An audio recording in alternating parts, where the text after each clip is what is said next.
आज का पहला प्रश्न है, सूची 1 और सूची 2 को सम्मिलित करना है। सूची 1 में नृत्य और सूची 2 में राज्य दिए गए हैं, तो इनमें से कौन सा जो है वो आपका सम्मिलित है। तो इसका सही जो आंसर है, इसमें आपको दिए गए हैं मोहिनी अट्टम, कचपुड़ी, सत्रिया और कथक। तो अगर इसको हम सुमेलित करते हैं तो मोहिनी अट्टम जो है वो आपका केरल का मोहिनी अट्टम जो है वो केरल का एक नृत्य है और जिसे केवल स्त्रियों के द्वारा ही किया जाता है, जबकि कुचिपुड़ी जो है वो भारत के आंध्र प्रदेश का एक नृत्य है। ठीक है, आंध्र प्रदेश राजकीय पारंपरिक नृत्य शैली है और 15वीं शताब्दी ईस्वी में असम के महान वैष्णव संत और सुधारक श्रीमंत शंकर देव के द्वारा जो है वो सत्रिया नृत्य जो है वो शुरू किया गया था। तो सत्रिया नृत्य जो है वो आपका असम का है। और जब उत्तर प्रदेश की परंपरागत नृत्य कला कथक जो है वो है कथक। कथक जो है वो उत्तर प्रदेश का है। इसका सही आंसर जो है वो ए ऑप्शन है। अगला प्रश्न है, उत्तर प्रदेश में देवा मेला कहाँ आयोजित किया जाता है? ललितपुर, सोनभद्र, बाराबंकी या फिर इनमें से कोई नहीं। जो इसका सही जो आंसर है वो है आपका सी ऑप्शन, बाराबंकी। ठीक है, देवा शरीफ मेला हर साल कार्तिक माह में उत्तर प्रदेश के बाराबंकी जिले में सूफी संत वारिस अली शाह की दरगाह पर आयोजित किया जाता है। संत हाजी वारिस अली शाह ने मानवता के लिए कई पीढ़ियों मानवता के लिए सार्वभौमिक प्रेम के अपने संदेश में लोगों की कई पीढ़ियों के जीवन को प्रभावित किया था। अगला प्रश्न है, अयोध्या के राम मंदिर के संदर्भ में कौन सा कथन सही है? यह मंदिर नागर शैली में निर्मित है और यह मंदिर सरयू नदी पर स्थित है। कौन सा कथन सही है? केवल एक, केवल दो, दोनों या फिर दोनों नहीं। जो इसका सही जो आंसर है वो आपका है बी ऑप्शन, ए और बी दोनों। मतलब दोनों कथन जो हैं वो पूर्णतया सही है, क्योंकि हाल ही में उत्तर प्रदेश राज्य में अयोध्या जिले के सरयू नदी के तट पर राम मंदिर की पुनर्स्थापना की गई। अयोध्या का राम मंदिर भारत में धार्मिक और सांस्कृतिक महत्व का प्रतीक है। भगवान राम को समर्पित यह भव्य मंदिर स्थापत्य की नागर शैली में निर्मित है और मंदिर वास्तुकला की नागर शैली गुप्तोत्तर काल में लगभग 5वीं शताब्दी के आसपास यह उभरी थी। अगला प्रश्न है, सूची 1 और सूची 2 को सम्मिलित करना। चित्रकारी और उनसे संबंधित राज्य: कलमकारी, कोहबर, फड़ और वर्ली। जो इसका सही जो आंसर है वो आपका है कोहबर कलमकारी चित्रकला जो है वो आंध्र प्रदेश में प्रचलित है। कोहबर जो है वो झारखंड में प्रचलित है। फड़ जो है वो राजस्थान की और वर्ली जो है वो महाराष्ट्र की चित्रकला है। ठीक है, तो इस प्रकार जो इसका सही जो आंसर है वो आपका है बी ऑप्शन। बी ऑप्शन इसका जो है वो सही है। अगला प्रश्न है, कजरी लोकगीत के संदर्भ में निम्नलिखित कथनों पर विचार कीजिए कि यह मध्य प्रदेश के मालवा क्षेत्र में गाया जाने वाला एक लोकगीत है और इसमें भाद्र के द्वितीय पक्ष में तीसरे दिन महिलाएं एक अर्धगोलाकार के नृत्य करती हुई पूरी रात गाती हैं। तो कौन सा सही है? ना तो एक ना ही दो, केवल एक, दोनों या फिर केवल दो। जो इसका सही जो आंसर है वो आपका है डी ऑप्शन, केवल दो। मतलब दूसरा कथन ही सही है। पहला कथन इसलिए गलत है कि यह मध्य प्रदेश के मालवा क्षेत्र में नहीं गाया जाता है, यह उत्तर प्रदेश और उसके निकटवर्ती क्षेत्र में महिलाओं के द्वारा गाए जाने वाला एक लोकगीत है। ठीक है, इसलिए ये पहला कथन जो है गलत है।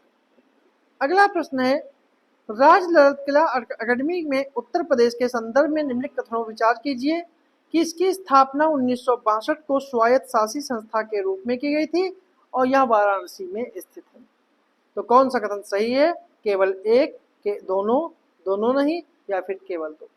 जो इसका सही जो आंसर है वो आपका है ए ऑप्शन, केवल एक। मतलब पहला कथन जो है वो सही है, दूसरा कथन जो है वह गलत है, क्योंकि यह वाराणसी में स्थित नहीं है, यह लखनऊ में स्थित है। ठीक है, यह लखनऊ में स्थित है, वो भी कैसरबाग में स्थित है। क्योंकि ललित राजकला अकेडमी उत्तर प्रदेश की स्थापना जो है 1962 में तो हुई है, और ये हुई थी 8 फरवरी को। 8 फरवरी 1962 को स्थापना हुई, और इसकी स्थापना तत्कालीन मुख्यमंत्री डॉक्टर संपूर्णानंद ने की थी, और ये उसके पहले अध्यक्ष थे। और इसका कार्यालय जो है वो लाल बारादरी भवन, कैसरबाग, लखनऊ में स्थित है। अगला प्रश्न है, माजुली मुखौटा किस परंपरा से संबंधित है? शैव, नौ वैष्णव, शाक्त परंपरा, या फिर इनमें से कोई नहीं? जो इसका सही जो आंसर है वो आपका है बी ऑप्शन, नौ वैष्णव। क्योंकि माजुली मुखौटे पारंपरिक हस्तनिर्मित होते हैं। इन मुखौटों को नव वैष्णव परंपरा के तहत भक्ति संदेशों के साथ नाटकीय प्रदर्शनों में पात्रों को चित्रित करने के लिए किया जाता है। इस परंपरा की शुरुआत जो है समाज सुधारक संत शंकरदेव के द्वारा की गई थी। इन पारंपरिक मुखौटों को केंद्र सरकार द्वारा भौगोलिक संकेतक भी प्रदान किया गया है, इसलिए इसका बी ऑप्शन जो है सही है। अगला प्रश्न है, ऑपरेशन पोलो किससे संबंधित है?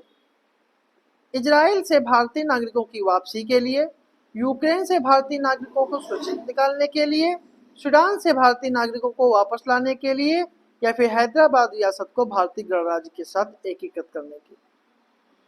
तो कौन सा सही है? इसका सही आंसर जो है वो आपका है डी ऑप्शन, हैदराबाद रियासत को भारतीय गणराज्य में एकीकृत करने के लिए। ऑपरेशन पोलो उस सैनिक अभियान को कहा जाता है जिसके बाद हैदराबाद की रियासत को 22 सितंबर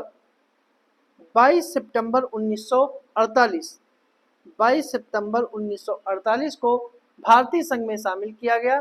वस्तुतः भारतीय हैदराबाद जो थी वो भारत की सबसे बड़ी रियासत थी। इसका शासक एक मुस्लिम था, जबकि राज्य की अधिकांश जनता जो थी वो हिंदू थी। भारत ने 13 सितंबर 2023 को ऑपरेशन पोलो की 75वीं वर्षगांठ मनाई थी। अगला प्रश्न है, निम्नलिखित में से कौन सा एक सुमेलित नहीं है? नागालैंड हार्नबिल उत्सव, मणिपुर संगाई पर्व, कर्नाटक राजहंस पर्व, लद्दाख हेमिस पर्व। तो कौन सा जो है सुमेलित नहीं है? जो इसका सही जो आंसर है वो आपका है सी ऑप्शन, कर्नाटक राजहंस पर्व। क्योंकि पूर्वोत्तर राज्य नागालैंड में हार्नबिल महोत्सव के 24वें संस्करण का शुभारंभ 1 दिसंबर 2023 को नागा हेरिटेज विलेज किसामा में किया गया। संगाई महोत्सव मणिपुर में मनाया जाने वाला एक वार्षिक उत्सव है, और राजहंस जो पर्व है वो कर्नाटक का नहीं है, वह आंध्र प्रदेश का एक पर्व है। ठीक है, और ये आंध्र प्रदेश के नेल्लोर जिले में नेलापट्टू पक्षी अभ्यारण्य में मनाया जाता है। और हेमिस महोत्सव जो है वो आपका लद्दाख में ही मनाया जाता है। अगला प्रश्न है, हाल ही में माखाबुचा समारोह का आयोजन कहाँ किया गया? थाईलैंड, नेपाल, भारत, या फिर इनमें से कोई नहीं? जो इसका सही जो आंसर है वो आपका है ए ऑप्शन, थाईलैंड। क्योंकि थाईलैंड में बौद्धों के लिए 5 सबसे प्रतिष्ठित आयोजनों में से एक पवित्र माखाबुचा यानी माघ पूजा समारोह का आयोजन किया गया। माखाबुचा उत्सव भगवान बुद्ध के द्वारा अपने शिष्यों को दी गई शिक्षाओं को चिन्हित करने वाला एक धार्मिक उत्सव है। अगला प्रश्न है, सूची 1 और सूची 2 को नीचे दिए गए कथन को अभिकथन और कारण है। इसमें पहला है कि मिलिन पन्नो पाली भाषा का प्रमुख ग्रंथ है। इसमें ईरानी शासकों के विषय में सूचनाओं का उल्लेख किया गया है। तो कौन सा कथन जो है सही है? तो इसका कथन जो है वो आपका ए ऑप्शन, ए सही है, परंतु आर गलत। ए सही है लेकिन आर जो है गलत है, क्योंकि नागसेन के द्वारा रचित मिलिन पन्नो पाली भाषा का प्रमुख ग्रंथ है। इसमें हिंद यवन शासक मिनांडर के विषय में जानकारी मिलती है। अगला प्रश्न है, गुप्त काल में ऐसे ग्राम जिसमें पूरे गांव की भूमि ब्राह्मण वर्ग को दान में दी जाती थी, वह कहलाती थी देवदेव भूमि, ब्राह्मदेव देव भूमि, अग्रहार, या फिर इनमें से कोई नहीं? जो इसका सही जो आंसर है वो है आपका बी ऑप्शन, ब्रह्मदेव भूमि। इसे ब्रह्मदेव भूमि के नाम से जानते थे, क्योंकि गुप्तोत्तर काल में ब्राह्मणों को दान में दी गई भूमि 3 प्रकार की थी। ब्राह्मणों के दान में प्राप्त करमुक्त भूमि को अग्रहार कहते हैं। ठीक है, जो ब्राह्मणों को जो भूमि दी जाती थी, अगर वो कर मुक्त भूमि है तो उसे अग्रहार कहते हैं। और मंदिरों को दान में दी गई भूमि को देय भूमि कहते हैं। और ब्रह्मदेय भूमि वो होती थी कि ये वो ग्राम होते थे जिनमें पूरे गांव की भूमि ब्राह्मण वर्ग को दान में दे दी जाती थी। अगला प्रश्न है, निम्नलिखित में से किस मध्यकालीन शासक के शासन काल में शाही सिक्कों पर एक ओर कलमा खुदा रहता था और दूसरी ओर हिंदू देवी लक्ष्मी की आकृति अंकित होती थी? ऑप्शन है कुतुबुद्दीन मुबारक खिलजी, इल्तुतमिश, नसरुद्दीन खुसरो शाह या फिर मोहम्मद गोरी। जो इसका सही जो आंसर है वो आपका है डी ऑप्शन, मोहम्मद गोरी। 12वीं शताब्दी के मध्य गौरी वंश का उदय हुआ। इसी वंश के शासक मोहम्मद गौरी ने भारत पर आक्रमण करके तराइन के द्वितीय युद्ध में पृथ्वीराज चौहान को पराजित करके तुर्की राज की स्थापना की। और मोहम्मद गौरी के सिक्कों पर ही एक और कलमा और दूसरी ओर लक्ष्मी देवी की आकृति होती थी। अगला प्रश्न है, सुप्रसिद्ध स्वामी नारायण मंदिर के संदर्भ में निम्नलिखित कथनों में कौन सा सही है? यह मंदिर नागर शैली में निर्मित है और यह आबू धाबी में स्थित खाड़ी देश का पहला हिंदू मंदिर है। कौन सा कथन सही है? केवल एक और दो दोनों, ना तो एक ना ही दो या फिर केवल दो। जिसका सही जो आंसर है वो आपका है बी ऑप्शन, इसके दोनों कथन जो हैं वो सही है। अगला प्रश्न है, अलाउद्दीन खिलजी के बाजार नियंत्रण प्रणाली के में जानकारी कौन प्रदान करते हैं? ठीक है, ऑप्शन है तारीख है फिरोज शाही, खजाइन उल फतूह, रहला या फतूह उल सलातीन। जो इसका सही जो आंसर है वो आपका है फूट के आधार पर 1 2 3 4, 2 3 1 4 या फिर केवल 1। जिसका सही जो आंसर है वो आपका है ए ऑप्शन, 1 2 3 4। क्योंकि खिलजी वंश के शासक अलाउद्दीन खिलजी ने एक विशाल सेना के रखरखाव को देखते हुए आर्थिक सुधार लागू हुए। इन सुधारों का विस्तृत वर्णन जियाउद्दीन बर्नी ने अपनी पुस्तक तारीख फिरोजशाही में किया।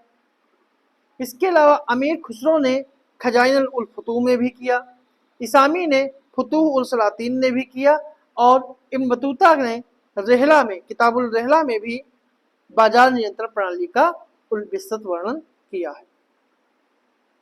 अगला प्रश्न है, विजयनगर साम्राज्य के संदर्भ में निम्नलिखित कथनों पर विचार करें कि साम्राज्य की अधिकांश जनसंख्या कृषि पर आश्रित थी और समाज में पर्दा प्रथा प्रचलित था।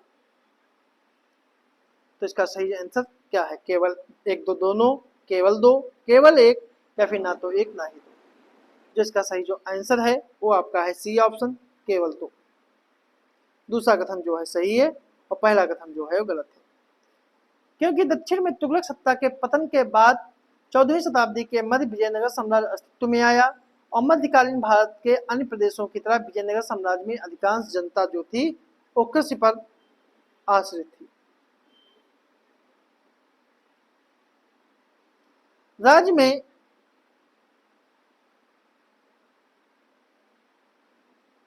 में महिलाओं की दशा निम्न थी, लेकिन कुछ वर्गों को की स्त्रियों को पर्याप्त रूप में शिक्षा मिलती थी। विजयनगर में सती प्रथा का प्रचलन नहीं था और साथ में ही परिवार में महिलाओं की उपयोगी माने जाते थे। तो कौन सा जो है वो सही है? तो इसमें जो सही है, इसके दोनों कथन इसके जो हैं दोनों कथन जो हैं वो सही, मतलब कि इसका ए ऑप्शन जो है वो सही है। इसका ए ऑप्शन जो है वो सही है, इसके दोनों कथन जो हैं वो सही है। अगला प्रश्न है, भारत का पहला मुस्लिम शासक जिसने भूमि को वास्तविक आय पर दर्ज निर्धारित किया था? पहला है अलाउद्दीन खिलजी, मुर्शिद कुली खां, अकबर या फिर जैनुल आबदीन। जो इसका सही जो आंसर है वो आपका है ए ऑप्शन, अलाउद्दीन खिलजी। अलाउद्दीन खिलजी ने सल्तनत में स्थायी सेना के रखरखाव के लिए आर्थिक सुधारों पर बल दिया। इसी क्रम में कर प्रणाली को लागू करने के लिए एक अध्यादेश के द्वारा उपज का 50% भूमिकर यानी खराज के रूप में निश्चित किया गया। अलाउद्दीन भारत का पहला मुस्लिम शासक था जिसने भूमि की वार्षिक आय पर राजस्व निश्चित किया था। अगला प्रश्न है, जिहाद की घोषणा, तमगा नामक कर की समाप्ति और गाजी की उपाधि, उपयुक्त घटनाएं निम्नलिखित में से किस युद्ध से संबंधित हैं? ऑप्शन है पानीपत का युद्ध, घाघरा का युद्ध, खानवा का युद्ध या फिर बाजौर का युद्ध। जो इसका सही जो आंसर है वो आपका है सी ऑप्शन, खानवा का युद्ध। क्योंकि मुगल बादशाह बाबर ने भारत में आने के बाद साम्राज्य विस्तार के क्रम में कई महत्वपूर्ण युद्ध लड़े। राजपूतों के विरुद्ध बाबर द्वारा लड़े गए खानवा के युद्ध का मुख्य कारण बाबर को भारत में रहने का निश्चय था। खानवा नामक स्थान पर 17 मार्च 1527 को राणा सांगा और बाबर के बीच युद्ध हुआ। इसमें बाबर ने अपने सैनिकों का मनोबल बढ़ाने के लिए जिहाद यानी इस्लाम की रक्षा के लिए धर्म युद्ध का नारा दिया और मुसलमानों पर लगने वाले तमगा नामक कर की समाप्ति की घोषणा की। इसी खानवा के युद्ध में बाबर ने विजय की प्राप्ति कर गाजी यानी योद्धा और धर्म प्रचारक दोनों की उपाधि धारण की। इस तरह से आंसर जो है वो सी ऑप्शन है। अगला प्रश्न है, सूची 1 और सूची 2 को सुमेलित करना है कि कौन सा कार्य किस स्वतंत्रता के शासक ने किया? कि सती प्रथा पर प्रतिबंध, वेदों का संकलन, विधवा विवाह को कानूनी मान्यता और हिंदुओं को मुस्लिम बनाने के लिए पृथक विवाह की स्थापना। तो कौन सा जो है सुमेलन होगा? तो इसका सही जो आंसर है वो आपका है कि सती प्रथा पर प्रतिबंध। इससे लगाने वाला पहला शासक जो पूर्ण रूप से था वो औरंगजेब था, क्योंकि औरंगजेब ने अपने शासनकाल में सती प्रथा पर पूर्ण प्रतिबंध लगा दिया था। लेकिन इससे पूर्व भी अकबर ने भी सती प्रथा पर प्रतिबंध लगाने का प्रयास किया था। वेदों का संकलन जो है वो दारा सिकोह ने किया। विधवा विवाह को कानूनी मान्यता अकबर ने दी और हिंदुओं को मुस्लिम बनाने के लिए पृथक विवाह की स्थापना जो है वो शाहजहां ने की। तो इसका सही आंसर जो है वो आपका है ए ऑप्शन। ए ऑप्शन का जो है वो सही है। अगला प्रश्न है, भारत में ब्रिटिश काल में निम्नलिखित में से किसके कार्यकाल में स्थानीय स्वशासन की शुरुआत हुई? ऑप्शन है Dufferin, Lord Lytton, Lord Mayo या फिर लॉर्ड रिपन। जो इसका सही जो आंसर है वो आपका है D option, Lord Ripon. Lord Ripon ने अपने शासनकाल में निम्नलिखित कार्य किए, जैसे पहला फैक्ट्री एक्ट 1881 में, स्कूली शिक्षा के लिए हंटर आयोग 1882, स्थानीय स्वशासन की शुरुआत 1882, जनगणना प्रणाली की स्थापना रिपन के द्वारा ही 1881 में कश्मीर और नेपाल को छोड़कर पूरे भारत में जनगणना करवाई गई और साथ ही प्रत्येक 10 वर्ष बाद जनगणना करवाने की योजना बनाई गई, जो भारत में आज भी प्रचलित है। अगला प्रश्न है, व्यक्तिगत सत्याग्रह के संदर्भ में निम्नलिखित कथनों पर विचार कीजिए कि इसके पहले सत्याग्रही विनोबा भावे थे और यह ब्रिटिश सरकार की भारत नीति के प्रति नैतिक विरोध था। कौन सा कथन सही है? 1 और 2 दोनों, केवल 1, ना तो 1 ना ही 2 या फिर केवल 2। जो इसका सही जो आंसर है